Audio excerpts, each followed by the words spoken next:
الذي جعل لكم الأرض فراشا والسماء بناء وأنزل من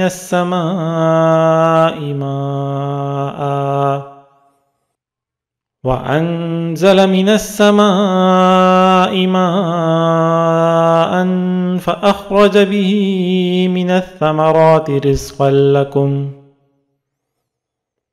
وہ پروردگار جس نے تمہارے لیے زمین کو بچھونا بنایا اور آسمان کو چھت اور آسمان سے پانی برسایا، پھر اس کے ذریعے تمہارے رزق کے طور پر پھل نکالے۔